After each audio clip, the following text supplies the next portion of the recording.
welcome. You're watching the national debate. It's a festive weekend. Greetings to all of our viewers on Dhanteras, Diwali, Bhaiya Dooj. Well, we're talking about Diwali, but quite a few firecrackers are being seen in the INDIA. Of course, a lot of focus specifically on Bihar Chief Minister and the man who wanted to be the convener of this alliance, Nitish Kumar, whose comments over the last 1 week have created quite a flutter, but he's not the only one. Many voices within the alliance have spoken up, making many wonder, in the thick of election season, when we are bang in the middle of voting taking place across 5 states, is the India dream or the INDIA dream over? Joining us on the debate, Shehzad Poonawalla, national spokesperson of the BJP, Tushar Gupta, senior editor Swaraj, Pradeep Bhati, spokesperson of the Samajwadi Party, for the first time on the national debate. Thanks very much for joining us, Mr. Bhati. Kanchana Yadav, spokesperson of the RJD, advocate Kapil Madan, political analyst, supports the Congress, and Vinod Agnihotri, senior journalist. As always, I am going to start with the non-political voices. Vinod ji, what is going on with Nitish Kumar? सबसे पहली बात, वो कह रहे थे कि हम helicopter में बैठ करके सारा INDIA सबको जोड़ करके मोदी जी को 100 सीटों से कम पे कर देंगे, और अब जब कास्ट सेंसस इतना बड़ा मुद्दा है, वो एक महादलित को कह रहे हैं कि इसको तो कुछ समझ ही नहीं है, हम बना दिए, नहीं तो किसी काम के नहीं है. What's going on? देखिए, नीतीश जी के बयान की अगर बात करें, जो जीतन राम मांझी के बारे में उन्होंने कहा, तो उसमें तथ्यात्मक रूप से तो सही है.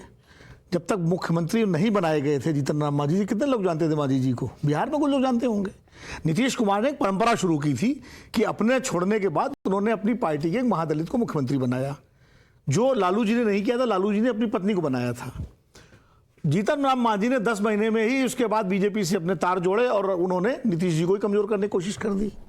तो जो एक प्रयोग राजनीति में हो सकता था कि भाई अपने परिवार से बाहर आप अपनी विरासत किसी को दें, उसको पलटा लगा दिया जीतन राम मांझी ने, और उसके बाद वो एनडीए में चले भी गए थे. और उसके बाद 2015 का चुनाव उन्होंने एनडीए से मिलकर लड़ा और बाद में फिर वापस आ गए, फिर चले गए. तो जीतन राम मांझी के बारे में हाँ, नीतीश कुमार जी हो सकता है गुस्से में कह गए हों, ज्यादा बोल गए हो, लेकिन बनाया तो उन्होंने ही मुख्यमंत्री था, इसमें कोई दो राय नहीं. चलिए, तो उनकी पीड़ा है, उस पीड़ा को उन्होंने व्यक्त किया. I am talking about the alliance. INDIA आज कह रही है कि भाई हम सोशल जस्टिस के लिए, आपने कास्ट सेंसस करा दिया, आपने कहा 65% रिजर्वेशन हम बढ़ा करके कर देंगे, आपने उस पर रेजोल्यूशन भी पास कर दिया. फिर आप जाकर के जो अति पिछड़ा है, नॉट जस्ट बैकवर्ड, अति पिछड़ा, मोस्ट बैकवर्ड, अ मूसर, यू गो एंड से कि इनको तो कुछ पता ही नहीं है, इनको तो कुछ समझ नहीं है. What is this about optics? आप पूरे देश में घूम रहे हैं, कह रहे हैं पिछड़ा पिछड़ा पिछड़ा पिछड़ा, फिर आप कह रहे बेवकूफ है यार. नहीं, उन्होंने महादलितों के लिए नहीं कहा, उन्होंने एक व्यक्ति के लिए कहा. अरे बट महादलित का रिप्रेजेंटेशन तो वही है ना. जब when he made Jitan Ram Manjhi the chief minister, what did he say? That because he is a महादलित, we are giving him the CM seat. ठीक है, लेकिन अब ये बताइए कि महादलित का रिप्रेजेंटेशन उनको दिया उन्होंने जो सारा मैं बता चुका हूं, वो सारा घटनाक्रम हुआ. उसके बाद अब 2 बार वो पाला बदल चुके. नीतीश जी भी पाला बदले, ऐसी बात नहीं है. जीतन राम मांझी उन्हीं के शिष्य हैं, तो उन्होंने पाला बदला. अब उसको उन्होंने जीतन राम मांझी व्यक्ति पर कहा कि आपको कुछ पता नहीं है, और बिहार में ये आम बात है इस तरह की बात, आपको कुछ पता नहीं है. आपको क्या पता? अगर उसको एक वर्ग से जोड़ देना कि पूरे महादलित का रिजर्वेशन तो नीतीश कुमार ने दिया था दलितों में. अब वो जो काम है, एक वाक्य बड़ा है, एक काम बड़ा है. तो ये भी तो देखना पड़ेगा. नीतीश कुमार ने ही महादलितों को जो है अलग से कैटेगरी रिजर्वेशन दिया. बिहार में 33% महिलाओं को रिजर्वेशन दिया उन्होंने पंचायतों में, सब में. तो ये सब काम नीतीश कुमार के खाते में है. Okay, Tushar Gupta, there is no dichotomy here in the political messaging. Reservation for the Mahadalits, for the backwards. But, well, Jitan Ram Manjhi, there is a history there, there is a problem there, and that's all there is to it. Tushar Gupta, समस्याएं तो बहुत है alliance में. अभी व्यक्ति की हैं, फिर कम्युनिटीज की हैं. समस्याएं इस अलायंस में बहुत है. You started by saying, has the India project lost steam? I think the project never gathered steam.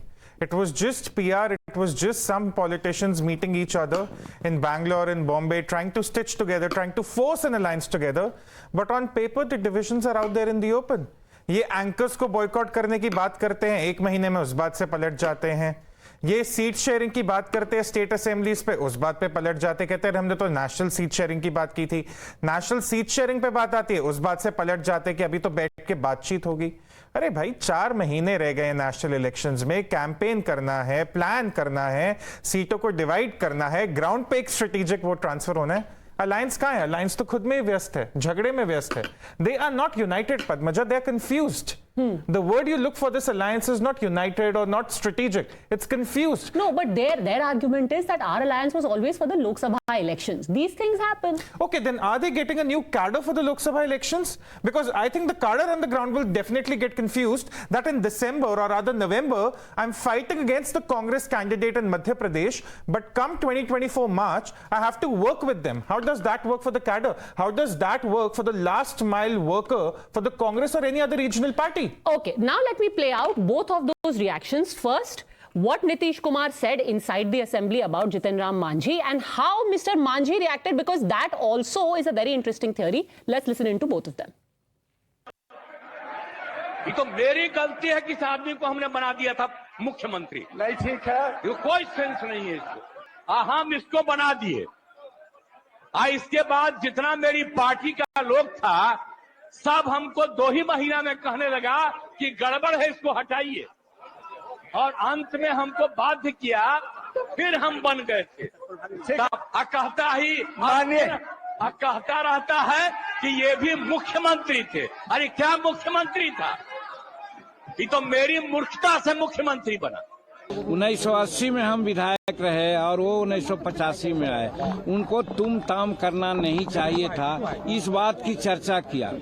आज विशेष चर्चा ये करना चाहते हैं कि माननीय मुख्यमंत्री जी को तो हम लोग कह ही चुके हैं कि उनके भोजन में पिछले कई एक दिनों से विषैला पदार्थ मिला करके साजिश तन जल्दी किसी को चीफ मिनिस्टर का गद्दी मिले, इसके लिए एक साजिश के तहत उनको विषैला पदार्थ खिलाया जा रहा है, जिसका नतीजा है कि महावीर चौधरी के पोर्ट्रेट पर उन्होंने माल्यार्पण नहीं किया, अशोक चौधरी के माथे पर दे दिया जो जीवित हैं। उसी प्रकार से महिलाओं के बारे में क्या क्या न कहा, आज हिंदुस्तान नहीं संसार वाकिफ हो चुका है। और फिर कल जो हमारे साथ तुम ताम की बात की, भाषा की, हम कहा था कि संस्कार उनका लगता है कि गिर गया है जो ऐसा बोलते हैं। कंचना यादव जी, इलेक्शन के दौरान अलायंस से ज्यादा टाइम व्यस्त हो रहा है, रादर वेस्ट हो रहा है आपस में ये सब कंस्पिरेसी थियरीज में। जितेन राम मांझी सजेस्ट कर रहे हैं कि कोई कुछ मिला रहा है नीतीश जी के खाने में। वी वंडर कौन मिला रहा है, क्योंकि आज नारे लग रहे थे असेंबली में कि छठ के बाद तेजस्वी सीएम। देखिए, ये सच में कॉन्स्पिरेसी थ्योरी है। बिहार में लगातार ऐतिहासिक काम हो रहा है। चाहे आप जॉब को देख लो, जितना जॉब कोई स्टेट या सेंट्रल गवर्नमेंट भी एक साथ नहीं दे सकती है। कास्ट सेंसस का डेटा, आर्थिक सर्वे का डेटा, उसके बाद 63%, 65% प्लस 10% रिजर्वेशन बढ़ाया गया। बैक टू बैक हम ऐतिहासिक काम कर रहे हैं। उससे जब सेक्सुअल इंटरकोर्स की बात होती है, जब सेक्स की बात होती है, पार्टनरशिप की बात होती है, वहां पे हमेशा 2 पार्टनर इन्वॉल्व होते हैं। One is male and second one is female. Why should always women feel ashamed? संसद में, सदन में, बाहर हमें महिला भी हैं, पुरुष भी हैं। पुरुषों को तो कोई शर्म नहीं आता। प्रधानमंत्री नरेंद्र मोदी जी कहते हैं हमारी महिलाएं और बहनें शर्म से तार तार हो गई। पुरुष क्यों नहीं हुआ तार तार? मान लीजिए, मैं भी नीतीश जी से सवाल करती हूँ, मैं भी क्वेश्चन कर सकती हूँ उनके लहजे पर, उनके भाषा पर क्यों शर्म हमेशा महिलाएं फील करें? Why women? हम उनके पास ही हमेशा everyone should feel embarrassed, but the point is उन्होंने एम्बैरेस तो कर दिया ना आपको। क्या एम्बैरेस? मुझे, मैं नहीं हुई एम्बैरेस। अरे आपके अलायंस को तो एम्बैरेस कर दिया, आप शर्म की बात कर रही है। मतलब आपको लगता है कि थोड़ा सा अजीब सी बात उन्होंने की। मैम, आप हम ही महिलाएं सारी डिग्निटी की बोझ ढोए, सारे पर्दा का बोझ ढोए। चलिए, दोनों को एम्बैरेसमेंट किया। मैं कह रही हूँ कि एम्बैरेस तो किया ना। अलायंस में अगर आपके मुख्यमंत्री आप ही को एम्बैरेस कर रहे हैं, महिला पुरुष कोई भी। 45 मिनट में आपको वो 30 सेकंड का क्लिप अगर अलग से देखोगे तो कुछ समझ में आएगा। ठीक है, आप एम्बेरस की बात होगी। मैं कल ही नाविका कुमार जी का या एक दिन पहले सुन रही थी डिबेट में, वो एक ट्वीट मेंशन करती है राष्ट्रीय जनता दल की, कहती है even I can't read this tweet because there is a name of the female sexual organ. Ma'am, यही हमारे जो कंसिडर किया जाता है matriarchal society north east state में, कामाख्या देवी मंदिर है, वहां पर पूजा की जाती है फीमेल पीरियड की वहां पर, क्योंकि वो मैट्रियार्कल सोसाइटी है। हम पूजा कर सकते हैं उन सब चीजों का, तो why we can't talk about it? Let us talk about it. Let us talk about it. Okay, उसमें यहाँ राजनीतिक प्रोपेगेंडा बनाने की कोई जरूरत ही नहीं है। Okay, नीतीश जी ने खुद बोला कि मेरे शब्द बुरे लगे हो तो मैं वापस लेता हूँ। अब इसमें तो कुछ बचा ही नहीं है। और सेकंड बात जो जीतन राम मांझी जी पे मैं आती हूँ, ठीक है, अभी कुछ समय पहले तक जब जीतन राम मांझी जी कहते थे बीजेपी को ब्राह्मणवाद, मनुवाद, ये बात, बीजेपी भारतीय जनता पार्टी के लोग ही कहते थे कि इसका गला काटो, इसका जुबान काटो, क्या क्या नहीं। आज भारतीय जनता पार्टी वाले महादलित के और अति पिछड़ा जो बैकवर्ड सोसाइटी है उसके बहुत समर्थक हो गए। चलिए भाजपा को छोड़िए, ठीक है। वहां पे बिहार में कब कौन पलट रहा है समझ में नहीं आता है। आप ये बताइए कि जो उन्होंने बोला नीतीश जी ने जीतन राम मांझी के बारे में, वो सही है गलत? जीतन राम, आपको एक आर्टिकल दिखाती हूँ, कुछ ही महीने पहले जीतन राम मांझी ने कहा कि मैंने नीतीश से बेस्ट कोई पर्सन नहीं देखा। अरे नीतीश जी ने जो बोला वो सही है या गलत? भारतीय जनता पार्टी के माउथ पीस बने हुए तो आप उनको डिफेंड कर रहे हैं। अरे नीतीश जी ने जो उनके साथ में आकर उनके गले में गला मिलाकर बोल रही है। कुछ दिन पहले तो नीतीश जी भी कह रहे थे कि भाजपा से हमेशा मेरी दोस्ती बनी रहेगी। आप मांझी जी की बात कर रहे हैं। मैं एक स्पेसिफिक सवाल का जवाब जानना चाहती हूं आरजेडी के प्रवक्ता के तौर पे। आपको क्या लगता है जो नीतीश जी ने बोला जीतन राम मांझी के बारे में, सही है या गलत? जीतन राम मांझी जी ने उनको बनाया था, जीतन राम मांझी जी ने उनको जो है कि नीतीश जी ने उनको बनाया था। नीतीश जी ने उनको बोला कि मेरी मूर्खता से तुम बने। अब नीतीश जी ने उसको तो उनको समझ नहीं है जीतन राम मांझी को? उन्होंने कहा ना कि इनको क्या ही समझ है, नहीं समझ है उनको। तो नीतीश जी ने कहा, नीतीश जी ने बनाया था, नीतीश जी जानते हैं कि उनको क्या समझ है। तो आपको लगता है उन्होंने कहा सही कहा? लेकिन इसमें भारतीय जनता पार्टी को कूद जाना और उसी के साथ में जिसको कुछ दिन पहले कह रहे थे कि इसका जुबान कटवाओ, आज उसी को अपना भाषा बुलवा रहे हैं, माउथ पीस बनाए बैठे हुए हैं। तो यहाँ पर कोई डिफेंड करने वाला बात नहीं है। भारतीय जनता पार्टी की बस एक राजनीति है, एक चरित्र है, उनको बस कहीं ना कहीं ढूंढना है कहां से हम प्रोपेगेंडा, कहां से हम पूरे कास्ट सेंसस का मुद्दा दबा दे, कहां से हम पूरे रिजर्वेशन का मुद्दा दबा दे। इसलिए वो जीतन राम मांझी जी को सामने लाकर खड़े कर दिया। As a person, I respect him. Okay, so INDI is riding high on caste census. They have set the agenda. They have passed a resolution saying 65% the reservation should be increased, and this is an issue across the country now, which is why you are now piling on to Nitish Kumar. देखिए, संगत का असर है। जब हमारे साथ थे तो सुशासन बाबू थे, बच्चियों को साइकिल देने की बात करते थे। अब वो बन चुके हैं बेकाबू बाबू, तो बच्चियों को सेक्स ऑब्जेक्ट की तरह देखते हैं।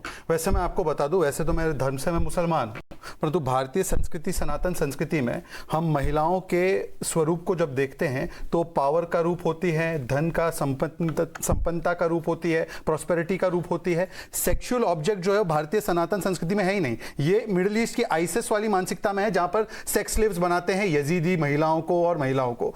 तो मुझे लगता है वोट बैंक की पैरवी करते करते, शाह बानू से लेकर शायरा बानू का विरोध करते करते अब वो ऐसी वोट बैंक की स्थिति में आ चुके हैं कि उनकी मानसिकता ही ये बन चुकी है। मेरी बात पूरी हो जाने दीजिए। दूसरी बात देखिए, उन्होंने कहा ऐतिहासिक काम, बिहार में तो ऐतिहासिक काम हो ही रहा है। आंगनवाड़ी महिलाओं को मारने का काम हो रहा है, लाठी डंडा राज की सरकार बन चुकी है। जिस प्रकार से किसानों को पीटा, युवाओं को पीटा, तिरंगा लेकर जाने वाले टीचरों को भी पीट दिया, ये तो ऐतिहासिक काम आपके हो ही रहे हैं। जंगल राज तो बन ही चुका है। परंतु मेरे 2-3 सवाल है। सबसे पहले तो ये जो इंडी अलायंस है, देखिए दिवाली का पर्व है पर आतिशबाजी कहीं और हो रही है। नॉर्थ से लेकर साउथ तक आतिशबाजी हो रही है। नेशनल कॉन्फ्रेंस बोल रहा है इंडिया अलायंस का कुछ हो नहीं रहा। वेस्ट बंगाल में तृणमूल कांग्रेस बनाम लेफ्ट चल रहा है। पंजाब और दिल्ली में आम आदमी पार्टी बनाम कांग्रेस चल रहा है। मध्य प्रदेश आ जाओ, उत्तर प्रदेश आ जाओ तो समाजवादी पार्टी और कांग्रेस पार्टी एक दूसरे को अखिलेश चिरकुट चुटवैया और बोल रहे हैं कि उनके ऊपर धोखेबाजी करती है कांग्रेस पार्टी, इन पर भरोसा नहीं कर सकते।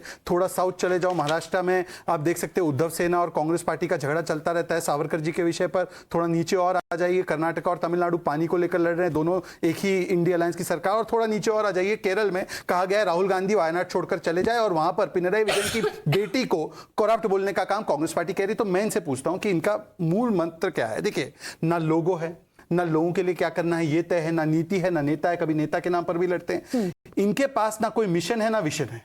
इनके पास क्या है? केवल कमीशन, करप्शन, अपने फैमिली का प्रोफेशन, डिवीजन और कंफ्यूजन है। इसलिए बार बार ये कंफ्यूजन सामने आता है। एक उदाहरण, लास्ट उदाहरण, नहीं एक वाक्य। इन्होंने कहा कि कास्ट सेंसस के हम खिलाफ है। मान्यवर, हम आपके कास्ट सेंसस के खिलाफ नहीं है, परंतु टीएमसी ने ऑन रिकॉर्ड बोला है कि we are oppose to caste census. TMC पर आपका क्या स्टैंड है? ओके, आरजेडी बताए टीएमसी पर क्या स्टैंड है, बताइए। का क्या स्टैंड है? वो टीएमसी नहीं, टीएमसी ने ऑन रिकॉर्ड बोला है। आप ही के जैसे आपने अपना स्टैंड क्लियर बताया, मैं आप ही का स्टैंड बताती हूँ। नहीं, एक सेकंड, मुझे आप बताइए टीएमसी पर क्या स्टैंड है। कहीं पर प्रधानमंत्री जी नरेंद्र मोदी जी कहते हैं कि हमारे देश को जात पात में तोड़ने की कोशिश की जा रही है। कहीं पर जो है कि भारतीय जनता पार्टी के अमित शाह जी जाते हैं तो झूठ का वहां प्रोपेगेंडा फैलाकर आते हैं कि यादव और मुसलमानों की संख्या बढ़ा दी गई है। किस तर्ज पे वो बोले? अगर बढ़ा दी गई है तो पूरे देश में कास्ट सेंसस का डेटा करा कर वो प्रूव करे ना कि बढ़ा दी गई है। और खुद बीजेपी यूनिट का जो बिहार है वो कहते हैं कि ये तो हमारा प्रपोजल था। समझ ही नहीं आता कि कहने क्या चाहते हैं। अगर BJP is confused on the issue of caste census. Just a second. Party Bharatiya Janata party I want to take this forward. You're absolutely right. At the center and in Bihar, BJP is confused on where they stand on caste census. But is your alliance also confused on where they stand on caste census? That's the question. See, alliance, India alliance में majority से ये कहा गया था कि every political party इसमें जो है, ठीक है, मैं वो देखी हूँ सर, पूरा पढ़ी भी हूँ, हर पॉलिटिकल पार्टी का वो इनका स्टैंड है कि वो पूरे देश भर में सरकार में आएगी तो कास्ट सेंसस कराएगी, इंक्लूडिंग कांग्रेस। कांग्रेस ने खुलकर बोला, हमारी पार्टी ने खुलकर बोला, समाजवादी पार्टी ने खुलकर बोला। सर आप, ठीक है, आप सुन लीजिए, सुना दीजिए। चर्चा ऐसी होती है, पहले तो आपके सांसद है जेडीयू के पिंटू साहब तेली समाज से आते हैं, उन्होंने डेटा को नकारा है, नकारा है कि नहीं नकारा है। दूसरी बात सुन लीजिए, अब मैं आपसे पूछ रहा हूं, कर्नाटका में सेंसस हो गया, सर्वे का रिजल्ट अभी तक क्यों नहीं? छत्तीसगढ़ में हो गया, अभी तक रिजल्ट क्यों नहीं? ओडिशा में कांग्रेस पार्टी उसको अपोज करती है, जहां पर बीजेडी की सरकार करना चाहती है। जब 2011 में किया गया, आप सरकार में थी, क्यों रिलीज नहीं किया 2014 तक डेटा? और मैं आपको स्पेसिफिकली पूछ रहा हूं, टीएमसी ने कहा वी आर अगेंस्ट दिस, हमारे गठबंधन का प्रधानमंत्री अगला ओबीसी है, आपके गठबंधन का कौन है? कौन है आपके गठबंधन का अगला प्रधानमंत्री का कैंडिडेट? बता दीजिए एक नाम। हम तो मोदी जी को प्रस्तुत कर रहे हैं, मोदी जी से बड़ा कोई ओबीसी नेता नहीं। आप बताइए कौन है आपका? प्रधानमंत्री कैंडिडेट पर एक बार व्हाट्सएप देख लो, प्रधानमंत्री कैंडिडेट पर हम बात कर लेते हैं। ये कहते हैं कि हमारे पास ओबीसी प्रधानमंत्री, ठीक है, हम कहते हैं कि ये कहते हैं कि हमारे पास 39 अलायंस है। मैं कहती हूँ कि 39 जो अलायंस घटक दल है, आप अदर घटक दल के कोई प्रधानमंत्री बन सकता है क्या? कम से कम हमारे पार्टी में, हमारे every political party can propose their candidate. We are more democratic. OBC नहीं बनाना चाहते हैं, आप ओबीसी को नहीं बनाएंगे। देखिए कितने ओबीसी विरोधी है, ये ओबीसी विरोधी है, ये ओबीसी विरोधी पार्टी है, हम तो ओबीसी को बना रहे हैं। बताइए। Okay, since we are talking about the caste census and there are, you would agree that on the issue, जब सनातन धर्म का इशू आया था, then they said कि भाई largely Vinod ji, that largely हमारे ऊपर we are in consensus, but इसमें हमारे थोड़े differences हैं. DMK thinks otherwise, Congress thinks. अब now caste census में they are like largely हम लोग same हैं, but इसमें थोड़े से difference है. TMC thinks. अदानी के मुद्दे में like largely हम में consensus है, but NCP thinks otherwise, TMC thinks otherwise, Rahul Gandhi thinks otherwise. What do they have in common? उनमें यूनिटी क्या है? डाइवर्सिटी तो बहुत है इंडिया में, यूनिटी वाला इशू क्या है? अदर देन सबके खिलाफ ईडी केस है एंड एवरीवन हेट्स मोदी। वो तो देखिए, ईडी, सीबीआई, इनकम टैक्स तो यूनिटी का एक फैक्टर है ही। सैद्धांतिक मुद्दा क्या है यूनिटी वाला? सैद्धांतिक मुद्दा यूनिटी का ये है कि बीजेपी के खिलाफ एक गठबंधन है। पर तो सिद्धांत नहीं है, तो नहीं, सिद्धांत है, ऐसा नहीं, सिद्धांत है, सिद्धांत है। सिद्धांत देखिए, एक सीधे सीधे उनकी जो लाइन है इंडिया गठबंधन की, उनकी लाइन ये है कि भारतीय जनता पार्टी की सरकार कॉन्स्टिट्यूशन, इंस्टीट्यूशन और सेकुलरिज्म को के लिए खतरा है, हम इसको बचाने के लिए एकजुट है। ये उनकी सैद्धांतिक लाइन, ऐसा उनका कहना है। ये नहीं, सैद्धांतिक लाइन है। ये कहना मतलब क्या था? नहीं, मतलब what is the facts to bolster this? अब बोल रही हूं। जहां तक आपने कहा ब्रॉडर, मैं बार बार कह चुका हूं आपके प्रोग्राम में कि इंडिया गठबंधन नेताओं का गठबंधन है, दलों का गठबंधन है। एनडीए गठबंधन नेता आधारित गठबंधन है। जैसा शहजाद भाई ने कहा सब मोदी जी को बनाना चाहते, सही कहा। वहां मोदी जी से सब ऊर्जा पाते हैं। Modi minus NDA 0। और इंडिया गठबंधन में क्या है? सबकी अपनी अपनी ताकत है। कोई बंगाल में ताकतवर है, कोई बिहार में ताकतवर है, कोई तमिलनाडु में ताकतवर है, कोई कर्नाटक में। कॉमन एजेंडा बता दिया मैंने, कॉमन एजेंडा मोदी को हटाना है। हमेशा अपोजिशन रहता है। इंदिरा गांधी को हटाना पहले कॉमन एजेंडा था। अरे मुझे कंप्लीट हो जाए उसके बाद मैं बताती हूँ। एक second, we really must get in Samajwadi Party and Indira Gandhi को हटाना कॉमन एजेंडा था 77 से लेके है। अरे वो 46 साल पुरानी बात है, अलग जमाना है। अरे सुनिए तो भाई, अब कॉमन एजेंडा में शुरू कर। प्रिंसिपल क्या है? प्रिंसिपल, इंस्टीट्यूशन, डेमोक्रेसी, ये सब बातें तो 10 साल से चल रही है। 2016 से इंटॉलरेंस का डिबेट चल रहा है। आप बोलने 2019 में ये चीज आपको भी नहीं बोलने दूंगा, अगर बीच में आप बोलेंगे आप मुझे बोलने दीजिए।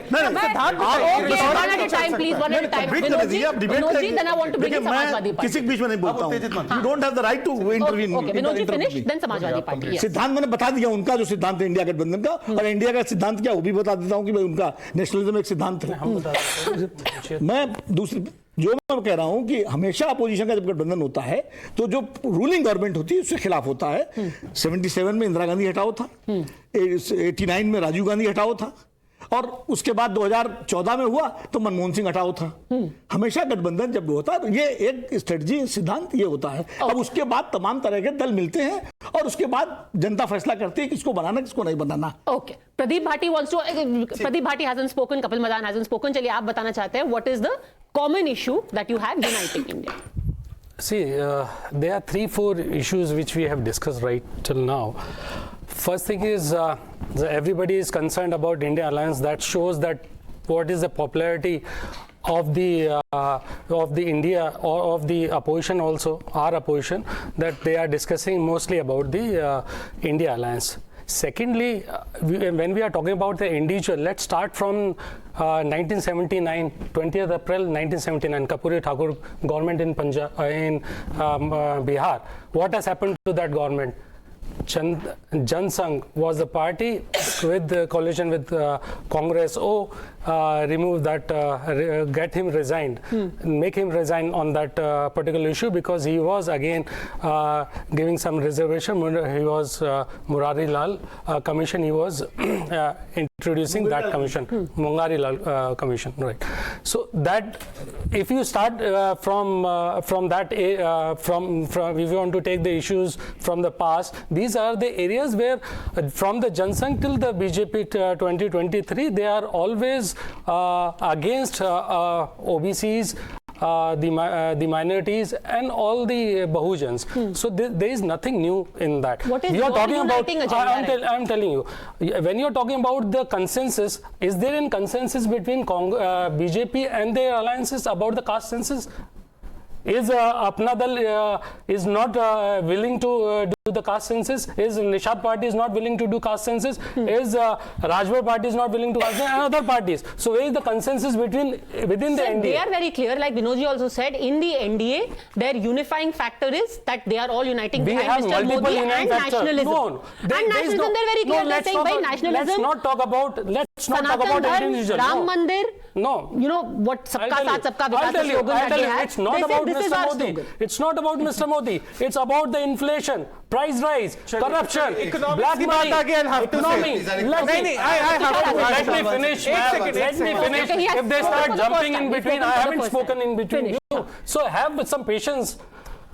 There are so many issues. Talk about black money. You're talking about black money in 100 days. Instead of that, 30,000 crores got deposited in Swiss Bank in a single year. Okay. You're talking about smart cities. Where are those smart cities? Where are the other villages? What about the other issues like economic 40? There were 40. Mr. Bhati. Let me complete. There are 40 things which supposed to be completed in 2022. Nothing has been completed, including a 5 trillion economy. That is a very it has been gone. So there are issues. Don't talk about individual. That is Mr. Modi. He will go. Mr. Modi will come and go.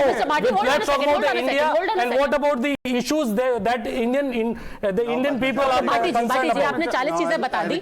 Just a second. Brief. I'll be very brief. No, but before you respond, I actually, Mr. Bhati said that there are 40 issues in front of the government. I can list them. You've listed. Very good. I have. 40 issues that unites INDIA. We actually picked out some of the statements made by Akhilesh Yadav in the last 2 weeks. Let's see how many times he's spoken of black money, jobs, whether he's spoken about, rising inflation. Let's start with what he has said on Friday only while campaigning in Madhya Pradesh. Let's listen to this. Sir, I am picking out what he's only saying. Let's listen to what he said about the Congress. 4 to 5 hours. Let's listen to what he said. Let's go on. बुनियादी सवाल यही है कि सभी दल आजकल एक भाषा बोल रहे हैं कि जाति जनगणना हो।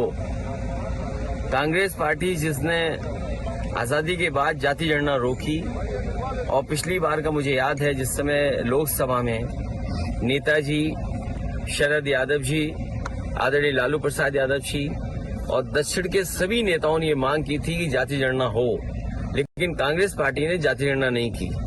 आज वही दल ये कह रहा है कि सामाजिक न्याय और समाज का एक्सरे होना चाहिए। कितना बड़ा चमत्कार हुआ है कि जिस पार्टी ने कभी जाति जनगणना नहीं की, रोकने का काम किया था 1931 के बाद, वही दल आज कह रहा है कि समाज का एक्सरे होना चाहिए। देर तो बहुत हो गई है, अब तो एमआरआई और सीटी स्कैन भी होता है। कम से कम समाज के में अगर गिनती हो जाए और गिनती करके जिसकी जितनी आबादी होगी उस हिसाब से अगर हक सम्मान मिल जाएगा तो मैं समझता हूँ बाबा साहब भीमराव अम्बेडकर जी का जो सपना था वो पूरा होगा।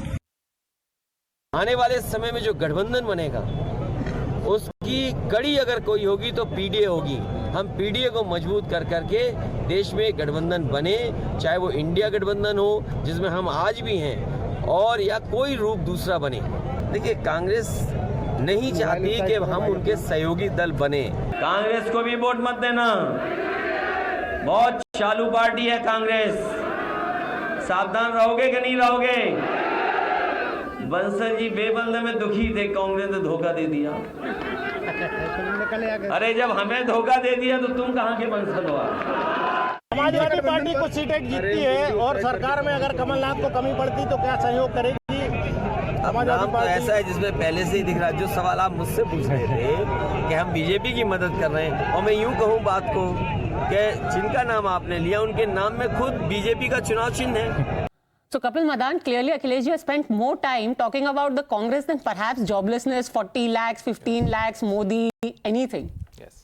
So I'll make 3 quick points. Shehzad mentioned about first because it's an important point. No, do you want to address this? Yes, I will address this also, but that's more important, and I'll address both the points. Shehzad mentioned कि हमारे देश में नारी का सम्मान होता है, नारी शक्ति का स्वरूप है. We will go off track. No, please respond. No, it's important. No, it's important. Then we will completely go. I will give you time to respond to this. Padmaja, I will give you time to respond to this. First respond to this. No problem. The fact that Akhilesh Yadav has said in so many words, Congress को vote मत देना, बड़ी चालू party है, हमें धोखा दे दिया, तो बंसल जी कहाँ के बंसल हैं? Padmaja, I feel yes, there appears to be some sort of a disagreement. Yes, it is visible here, but please see the context of which the discussion happened. These statements started coming when there was no agreement insofar as MP election is concerned, insofar as the seat sharing between the Samajwadi Party and the Akhilesh Yadav doesn't think so. वो तो कह रहे धोखा दिया है हमें. So Congress has cheated us. No, so if you want to believe what Akhilesh says, then whatever he says against the BJP, that should be taken as a gospel truth. Then you take it as a gospel truth. Then of course no. So the point is, if he is making an allegation against BJP, if he is making an allegation against the BJP, because that's the principal party you that he is fighting. You take it as a gospel truth, so right? I am saying yes, he appears to be unhappy, and it should be seen in that light only. And that happiness is in the context of MP election. We know the context. Alliance, my point is, he has called you Chalu. He has called your UP Congress president Chirkut. Then he said कि ये धोखेबाज हैं. And to top it all, he said कि भाई caste census पता है किसने रोका था? कांग्रेस ने. और अब क्या चमत्कार है? He's actually quite a role. चिरकुट, चालू, चमत्कार. You really think this man is going to be sitting pillion on your bicycle in 2024? Let me give you another example. I think Shehzad will relate to it. Back in 2017, Shehzad used to call BJP and RSS that they are not Hindus. Now he has the morcha of the BJP now. So the point I am trying to make here is that you have to see the statement in the context of Shehzad may now laugh. I mean, it shows little oblivious. If he wants to talk about laugh on his own contradictions, so I leave it to his wisdom. Okay, so even if there is temporary kushti right now, yes, there is a disagreement. 2024. Yes. See, first of all, people don't allow this kind of masti in Mumbai and kushti in Bengal. This kind of attitude has been discarded by the people, and let me give you 3 examples, specific examples. They say, and rightly Vinod ji was pointing out, कि one of the reasons is that constitution, देश को बचाना है, संविधान बचाना है, ये सबको टारगेट कर रहे हैं. ठीक है, पंजाब में खेड़ा गिरफ्तार हुआ, कांग्रेस ने किस पे आरोप लगाया? बंगाल में अधीर रंजन जी, कौन बोलता है कि कॉन्स्टिट्यूशन किसने खत्म किया? केरल में जब विजयन की सरकार एफआईआर करती है इनके केरला कांग्रेस के चीफ पर, तो कौन खत्म कर रहा है संविधान? तो संविधान टारगेट करने वाले केरल में, पंजाब में, दिल्ली में और हर जगह पर उनके साथ मिलकर संविधान बचाओ. वाह भाई वाह. दूसरी बात पे सुन लीजिए. अरे भाई इतना इंपेशेंट क्यों है? आप सुन लीजिए. दूसरा विषय, करप्शन. ये सरकार बहुत करप्ट है. ठीक है, बहुत करप्ट सरकार है. दिल्ली में किसने करप्शन किया? कांग्रेस पार्टी पहले आकर कहती है मनीष सिसोदिया करप्ट है. छत्तीसगढ़ में किसने करप्शन किया? आम आदमी पार्टी पहले आकर बोलती है बाघेल करप्ट है. और इनको पूछे तो साउथ में कौन करप्ट है तो बोलते केरला में लेफ्ट पार्टी करप्ट है. तो ये करप्शन पे भी नहीं है. तीसरी बात, अब ओबीसी इशू पे. ओबीसी इशू पर मान्यवर मुझे एक बात बता दीजिए भाटी साहब, कि ओबीसी इशू पर मंडल कमीशन आयोग की रिपोर्ट को 80 से लेकर 90 तक किसने रोका? फिर वीपी सिंह की सरकार आई तो पार्लियामेंट में किसने बयान दिया 6 सितंबर 1990 को इसको रोकने के लिए? किसने कहा ना जात पर ना पात पर मुहर लगेगी हाथ पर, और फिर उसको बदला कि ना जात पर ना पात पर, अब सिर्फ वोट बांट कर, मतलब बांट कर आपको वोट लेना है. और मेरी आखिरी बात, नेहरू जी उस समय पर गलत थे ना, इंदिरा गांधी गलत थी. एक बार बोल दीजिए कि नेहरू जी, इंदिरा जी गलत थी. आज जो कांग्रेस पार्टी कर रही है वो सही है, उस समय गलत थी. हमने तो, मेरी बात सुन लीजिए ना, मेरी बात लास्ट बात. एक चीज है जिस पर ये कंसेंसस है, जो ये आइडेंटिफाई नहीं कर पाए, हिंदू विरोध पर. उदयनिधि स्टैलिन हो, प्रियंक खड़गे हो, They are the biggest Samajwadi Hindus. Party They के लोग हो, claim आरजेडी के लोग हो, themselves as the Ramcharitmanas biggest के खिलाफ, Hindus. Alright, सब what- लोगों में कंसेंसस है हिंदू समाप्ति का। यही कंसेंसस इशू है और कोई कंसेंसस इशू नहीं है। लोगों तक This नहीं बना rhetoric है, will not work. लोगों के लिए क्या This करना है, वो rhetoric नहीं will करना, not work. Hindu No, but विरोध now, Sajjad, this now rhetoric all will not parties work. are saying we also want to Yeah, go for Ram let Mandir me answer inauguration. this. Why are you calling them Specific Hindu? question. Shiv Sena is saying, Congress is भाई, saying, सब जवाब Samajwadi देंगे तो मैं कैसे party, जवाब they दूं? all want to go हाँ, to Ram Mandir. तो बहुत अच्छी बात है। अभी मद्रास हाईकोर्ट ने सनातन के विषय पर जो उदयनिधि ने बोला उसको कंडेम किया। आप कंडेम करके दिखाइए। जो आरजेडी के नेता ने रामचरितमानस पर कहा कि पॉइजन साइनाइड है, कंडेम करके दिखाइए। जो इनके नेता ने कहा, इनके नेता का नाम मुझे याद नहीं आ रहा, समाजवादी पार्टी के नेता है मौर्य साहब, उन्होंने कहा है रामचरितमानस को लेकर, उसको कंडेम करके दिखाइए। Okay, let him respond, Mr. Bhatt. First thing, when he is talking about these issues, like who said what, so few days before, Mr. Rajbhar was also now ally of NDA, was saying कि जो भी आदमी OBC का नेता होता है वो जूता साफ करता है बीजेपी में। सो वो जूता साफ कर रहे हैं या बीजेपी के नेता जूता साफ कर रहे हैं? अगर ये इस कॉन्टेस्ट में कर वो आपके सुनिए, दूसरी बात उन्होंने बोला प्रधानमंत्री बनते, प्रधानमंत्री बनेंगे, प्रधानमंत्री बना दीजिए उन्हें, बना दीजिए, आप राजभर जी को बना दीजिए प्रधानमंत्री, बनाइए ना आपको। और ओबीसी का प्रधानमंत्री बनेगा नहीं बनेगा, इंडिया अलायंस से नहीं, वी ऑल्सो प्रिफर ओबीसी बने मिस्टर। आप अपने नहीं सुनिए, कैंडिडेट क्यों डिसाइड करें? कैंडिडेट बाद में डिसाइड होता है as per democracy, as per Indian democracy. Candidate बाद में डिसाइड करते हैं।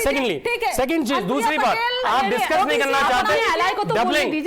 हाँ, दूसरी बात, दूसरा ये बात नहीं करना चाहते। They will not talk about what about the doubling income of farmers, they will not talk about it, they will not talk about this. I was talking about 40 issues, those has to be completed in 2020-22. पर आपके नेता ही नहीं बोल रहे sir, आपके नेता तो Sir, ma'am, if you are selectively taking out bites, every day he is speaking. If you have heard of the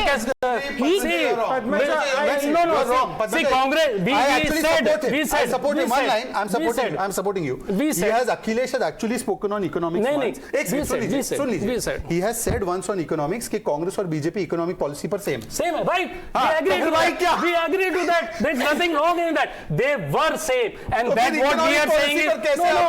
On the social economic issues, they were different. Now they are coming into the consensus. So here's the thing: we have seen that at least on economic issues, there is a dichotomy within INDIA. Let me also, by the way, point out that Akhilesh ji only, when we talk about assault on democracy, do you know what he said?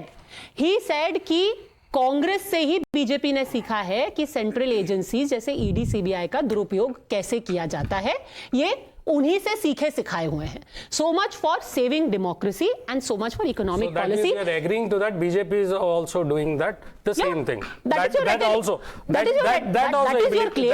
I take your claim at face value. Right. My question to you is, if you are saving democracy from the BJP, will you save it along with the Congress, which you also call anti-democratic? So what we are saving is the 40 things. If you want, I can again repeat those 40 okay, things. so you're saving 40 things? These things, the inflation, the price rise, the farmers' income, we are talking about the all caste census. These are the issues. Okay, no, just a second. Now, Tushar Gupta come in, because this is not about dissecting, inflation, price rise. This is about the simple things.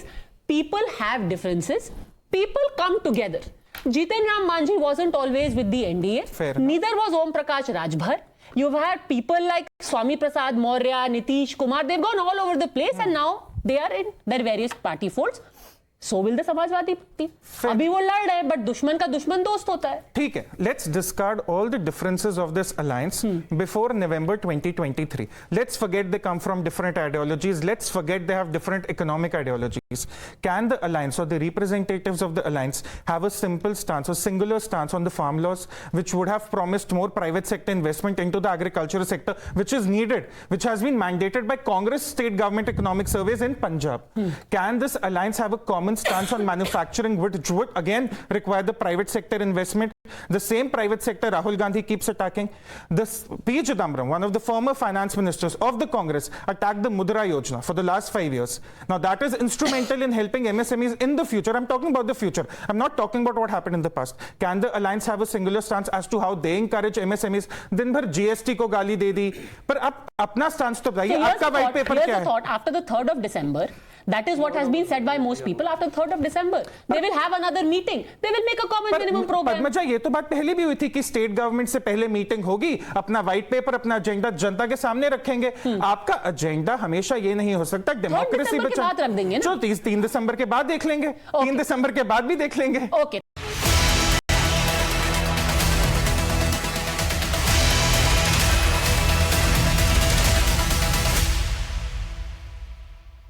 इस त्योहार जब तोहफे के रूप में आशीर्वाद मिलेंगे, उस आशीर्वाद का एक छोटा सा हिस्सा है बैंक ऑफ बड़ौदा. और जब परिवार अपना है तो अकाउंट भी फैमिली वाला ही होना चाहिए. अब बढ़ाओ बॉब के संग त्योहार की उमंग. बैंक ऑफ बड़ौदा, हमेशा आपके लिए. दुनिया के नक्शे से हिंदुस्तान का वजूद ही मिटा दूंगा मैं. वादा करता हूं tiger.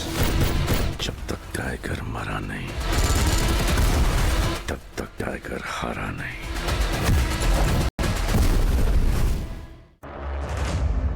Invest in Africa with Arise IIP's special economic zones, providing world-class infrastructure and plug-and-play manufacturing facility for ease of doing business. Explore your opportunities in Nigeria, Benin, Togo, Democratic Republic of Congo, Gabon, Rwanda, Ivory Coast, Republic of Congo, Chad, Sierra Leone. Join over 400 companies successfully operating in our zones. Invest in Africa now. WhatsApp on 7065100700 or write to us invest@arisenet.com.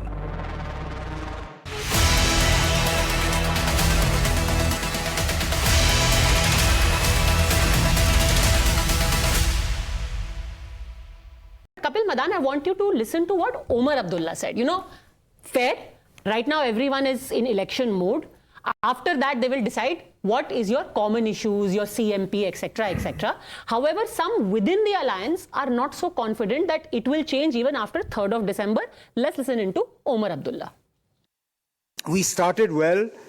We sort of put the government on the back foot, particularly with the choice of name and things like that. But we seem to have hit a few serious sort of stumbling blocks. The absence of clarity as to whether the India alliance was just for Parliament or was also to include these 5 states. There was no clarity within the alliance as to whether these 5 states would also fall under the India umbrella. And I think that's why we're suffering now, because of the inability of the Congress and the Samajwadi Party to find a working sort of understanding there. It's going to be difficult to sustain this alliance, and I believe we really do need to sustain it. He's not very hopeful about the alliance, and may I also point out he wasn't very happy with your boycott list as well. He said it was a rather stupid idea. So, Padmaja, in any organization, in every institution, you will have disagreements. It happens in BJP all the time. You have their own leader, Subramaniam Swamy. He is making allegation after allegation against the Prime Minister Modi. Is it not a disagreement there? Satyapal Malik has made startling revelation against the BJP government, and he was also a member of, possibly, I don't know whether he's still a member, but he was a member of BJP. There was a disagreement there. Now, if you look at the statement made by Mr. Abdullah, he says, yes, there was a confusion because it was not clear whether these 5 state elections will be fought under the India umbrella alliance or not, and there is no clarity, and there are some issues. So the fact remains, and that's the reason why you have Akhilesh Yadav from the SP and Congress, they are not at the same page insofar as the state elections are concerned. But that does not mean your alliance, insofar as the general national elections are concerned, is under the scan. Isn't it a little thin? I mean, you went into state elections not knowing whether you are together or not. Now we are in December by the time the results come out. So my understanding, elections will be what? January, February, March. Yes. March the dates will come. In 3 months you will figure out everything. No, let me give you a very clear how I see to it is the fact that there has been no discussion insofar as the state elections are concerned. That shows कि भी 5 elections के लिए नहीं था. If someone has some sort of a confusion, then of course, everyone is entitled to their views and confusion. Padmaja, first of all, what started off as हम साथ साथ है has now become हम आपके हैं कौन. And let me tell you why. first of all, one maybe at major- the end of it DDLJ Dilwale Dulhania Le Jayenge. Exactly, and I'm just worried that thank God I'm not Mr. नहीं, it could also be. इस alliance में तो बहुत कुछ होता है और रोज होता है. कभी हाँ कभी ना. That's Akhilesh Yadav. And by 2024 it will be kabhi khushi kabhi gham, kabhi khushi for us and gham for them. But anyways, the point is that look, Akhilesh Yadav is a major player in Uttar Pradesh. Correct. He doesn't have clarity whether this was a state level alliance or a national level alliance.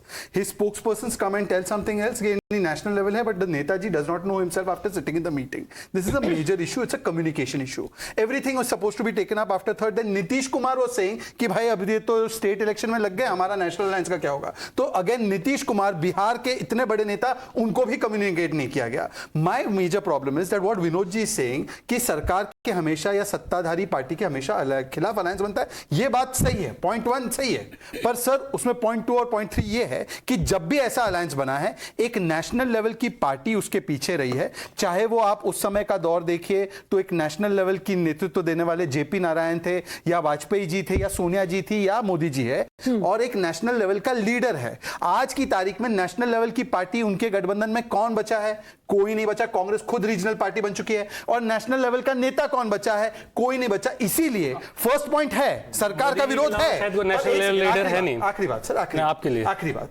ये तीनों यहां पे खड़े हैं मान्यवर, इनको बोलिए 370 पर एक पॉलिसी बता दे इनकी.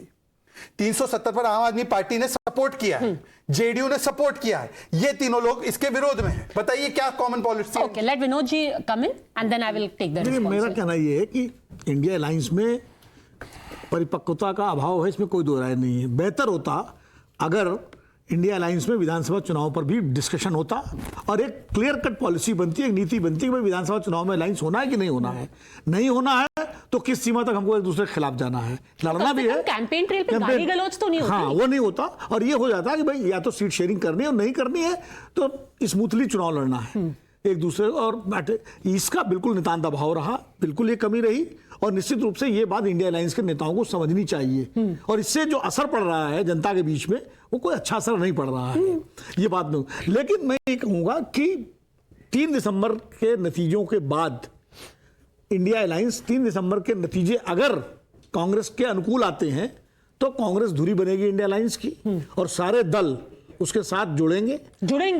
उससे बुरा नहीं हो जाएगा because Congress will start to assert itself and the other दल विल से कि भाई ये क्या है, तुम बिग बॉस बन गए आके सडनली. सुन लीजिए, everybody is want to ride the ship which is sailing, not the sinking ship. But nobody wants to be scrubbing the decks on that ship. You want to be the captain of the deck. सुनिए, देखिए जब BJP जीत रही थी, NDA कैसे बना? क्योंकि BJP winning party थी. जब मोदी जी के नेतृत्व में बीजेपी जीत रही थी, जो रामविलास पासवान 15 दिन पहले बैठ के हम लोगों से मोदी जी के बारे में क्या क्या बोलते थे, वो तुरंत चले गए उधर, क्योंकि उन्हें लगा कि ये जीत रही party. Because sir, very respectfully, the difference is that वहाँ बीजेपी के पास 300 प्लस थे. नहीं 300 प्लस तब नहीं थे, मैं 2014 की बात कर रहा हूँ. 2014 में भी उनके पास 272 के पार तो थे ना. नहीं 2013 इलेक्शन की बात कर रहा हूँ. 2014 मोदी जी आए थे तब की बात कर रहा हूँ, तब 300 प्लस नहीं थे.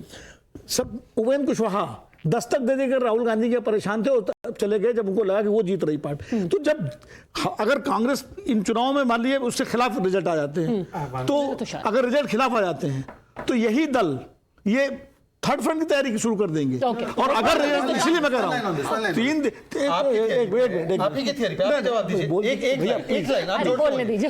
आपने जो थियरी दी है उसके हिसाब से मुझे बताइए कि कांग्रेस के तथाकथित चुनाव जीतने पर टीएमसी लेफ्ट के साथ गठबंधन कर लेगी बंगाल में. आप बता दीजिए. वैसे ही गठबंधन होगा जैसे आपका जो है मेघालय में हुआ था. आप मेघालय में वो बाइट भी चला दीजिए अमित शाह जी की और मोदी जी की कि ऐसा भ्रष्ट मुख्यमंत्री जो है हमने कहीं नहीं देखा. सुनिए, आप उदाहरण दे रहा हूं ना मैं. और उसके बाद क्या हुआ? जैसे ही चुनाव हुआ एक साथ हो गए. त्रिपुरा में क्या हुआ? त्रिपुरा माथी के साथ कर लिया आपने.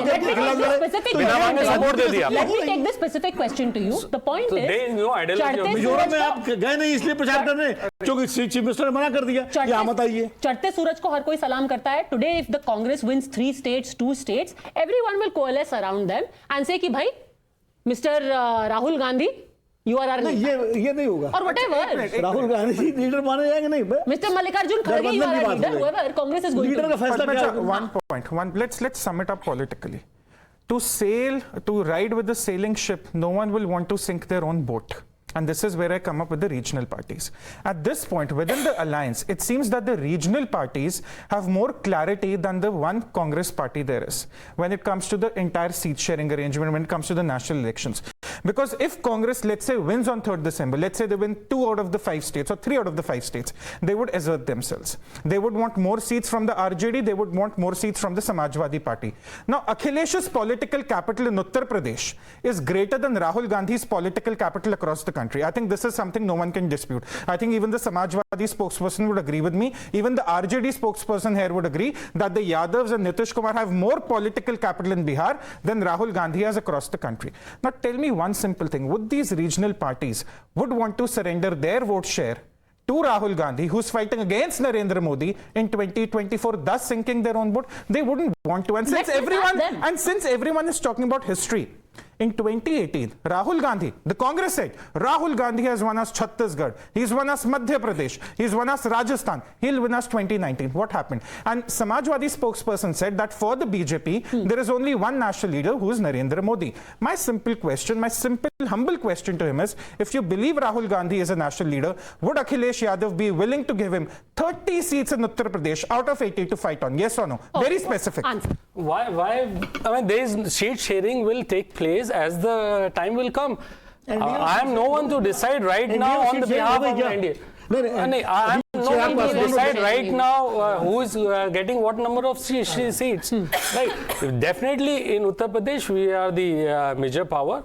We will, as a big brother, we will be working with Congress in Uttar Pradesh. No, you're saying you'll be the big brother. You'll be the big brother in UP. In Uttar Pradesh. Okay. Bihar mein RJD will be big brother. Across India, there is no other party other than Congress in the India Alliance which has pan-India presence. There is no doubt about it. So we will make the consensus. We'll make the consensus. Let the time come. Let's not jump the guns right now. With Congress being at the center of your India Alliance. See, Bihar में RJD JDU का stand बहुत clear है, वो India alliance को support करे। I think यहाँ पर कांग्रेस का जो अभी मैं भाजपा के प्रवक्ता जी का सुन रही थी, जिस तरीके से ये पूरे नॉर्थ से साउथ, ईस्ट से वेस्ट सब कुछ बता रहे थे, इसमें सिंपल सा फैक्ट है। और फैक्ट ये है कि कांग्रेस पार्टी इस समय मैक्सिमम एफर्ट अपने उस स्टेट में लगा रही है जहां वो जीत सकती है, ताकि 2024 में वो मैक्सिमम से मैक्सिमम बार्गेनिंग कर सके। देखिए, पॉलिटिकल एरेना में जहां पर कई पार्टियां आती हैं, कई घटक दल आते हैं, तो हर पॉलिटिकल पार्टी चाहेगी कि हम मैक्सिमम सीटों की बार्गेनिंग करें। That's it. यही एक सिंपल सा फॉर्मूला, सिंपल सा इसका सोल्यूशन है। लेकिन ये इसमें चटनी अचार क्या क्या बना डालते हैं वो हम लोग नहीं जानते। रही बात, ठीक है, ये कह रहे हैं कि सीट शेयरिंग ये वो, ठीक है, यही बता दे अनुप्रिया पटेल कितनी सीट मांगने के करेज रखती है भारतीय जनता पार्टी से। ये बता दे ओम प्रकाश राजभर क्या खुलकर मांग सकते हैं कि हमें इतनी सीट चाहिए? नहीं, बिकॉज वहां पर डिक्टेटरशिप है। हमारे पास इतनी डेमोक्रेसी है कि हर कोई बोल सकता है कि हमें इतना सीट चाहिए, हमारा ये जनाधार है, हमें इतना चाहिए, और ये सेंट्रल लीडर होना चाहिए। Bharatiya Janata party totally dictatorship की पार्टी है। मैं आपको बता दूं, हम कोई मिर्च मसाला नहीं लगा रहे, रोज मुरब्बा बनाने का काम आप ही के नेता कर रहे हैं। मैं एक सवाल, आम आदमी पार्टी के नेता और कांग्रेस के नेता दिल्ली और पंजाब में बोल रहे हैं मैं 13 लड़ूंगा पंजाब में। सुन लीजिए, आप ही के गठबंधन से, कोई तीसरे गठबंधन की बात नहीं कर रहा, आप ही के निकाल दिया दोनों को, आपके गठबंधन में। बाजवा जी कहते 13 की 13 पंजाब में हम लड़ेंगे, और एक सेकेंड, और दिल्ली में अलका लांबा कहती 7 की 7 हम लड़ेंगे। अब तो ये जीते नहीं है एकाध स्टेट भी, तब ये इनके तेवर है। अब मान लीजिए गलती से एकाध पार्टी जी, मैं आपके बीच में नहीं बोला, मैं आपके बीच में नहीं बोला, एक सेकंड, मैंने किसी के बीच में नहीं बोला। मैं पद्मजा जी से रिक्वेस्ट कर रहा हूं कि पद्मजा जी हम देश के परफॉर्मेंस पे डिबेट करें, तो मैं उस पर बताऊं। अगर मैं उस पर बताने लगूंगा तो वही बोलेंगे कि नहीं, तो मैं कमेंट कर सकता हूं इनके विषय पर। मैंने कहा हमारी पार्टी से, एक सेकंड, भाजपा ने जाकर उत्तर प्रदेश में हमारी क्या स्थिति है, फिर भी किसी ने कहा कि 80 में से 80 हम लड़ेंगे। अभी भी किसी ने भाजपा से कहा है, और इनके यहां पर स्थितियां क्या है, फिर भी पंजाब में सरकार नहीं है, कांग्रेस पार्टी बोलती 13 की 13 हम लड़ेंगे। ये बीच में मत बोलिए भाई साहब, प्लीज स्टॉप यार। भाई Tushar, why you interrupting me? Let me complete one. Okay, but last 10 seconds. इसीलिए मैं कह रहा हूं, इनका जो है ना, इनका अलायंस जो है, ये लूट फूट और टूट वाला है। Okay. ये लूट फूट टूट, Okay, लूट okay. मिलके करो, फूटते रहो और टूटते रहो। Okay, you know, before we go any further, because I'm very short on time, I really want to play out. This was a very interesting interaction that Akhilesh ji, because he really is the second man of the moment after Nitish Kumar. He had this interaction with a journalist. I just want to get your reaction on it. Let's listen in. Madhya Pradesh में आपकी दो के चुनाव अजयगढ़ आए थे और इन्होंने आपके ऊपर कांग्रेस पर जमकर कहा। अरे उससे केवल इतना पूछ लेते हैं का रोक लगा था, अगले साल पूछी छोड़ योगी आदित्यनाथ जी। नहीं ऐसे चश्मा लगाए पत्रकार सर, आपके ऊपर आरोप भी कई बार नहीं मैं पत्रकार मैं कुछ बोलूं और बीजेपी का एजेंट नहीं होते तो इतना महंगा रिवेंज का नकली चश्मा ना लगाए होते। सर यहाँ पहले अपराधियों की पहचान अपराधियों से होती थी यूपी की, क्या कहेंगे? योगी आदित्यनाथ ने कहा था मुस्लिम हो आप, लेकिन भाषा होगी मुस्लिम। नहीं गलत बात सर, यहाँ यूपी के लोग ज्यादा दिखे सब। अगर इस तरह के आदमी पत्रकारिता करेंगे तो बिके हुए लोग हैं। सर यहाँ What happened, Mr. Bhati? Why did he get so upset at poor Noor Alam पत्रकार? उसको भाजपा का एजेंट बता दिया। You are not even aware. There is one of the person who is a gangster in that particular gathering of public gathering of these media persons. You must have seen that report also. So, and secondly, he was talking about don't disrespect Yogi ji. That what I have heard. No, that's not what he said. In the first line, he said. Somebody has asked. Somebody has asked before that. You have to listen him completely. Please listen him completely and properly. This will be able to understand what he is trying to do. Burana mano Diwali hai moment. But last 10 seconds. I heard the Samajwadi spokesperson who said there will be a discussion on seat sharing with the Congress. अब 2022 में जिस party का vote share पूरे प्रदेश में 6-7% था, समाजवादी प्रवक्ता national TV पर आकर कह रहे दे देंगे 30 सीटें, बात कर लेंगे। अब इतनी तो सूझबूझ हम सब रखते हैं। Okay, last I mean, don't put your words in my mouth. I have never said. I said we will decide. I mean, either you are hard of hearing, boss. I haven't said seat sharing जो है बहुत ही जटिल मुद्दा है India alliance में भी, बहुत जटिल मुद्दा है इंडिया अलायंस में। निश्चित रूप से उसमें दिक्कतें आएंगी, लेकिन 2015 में आरजेडी, जेडीयू और कांग्रेस के बीच कितना बढ़िया सीट शेयरिंग हुआ था, कोई नहीं मान रहा था। 100 और 42। तो ऐसा नहीं है, रास्ते निकलते हैं। अब ये बता दे कि हाजीपुर से कौन लड़ेगा, चिराग पासवान लड़ेंगे या चाचा लड़ेंगे, पशुपति, अभी तक क्लियर नहीं है। तो ये सब इश्यूज रहते हैं।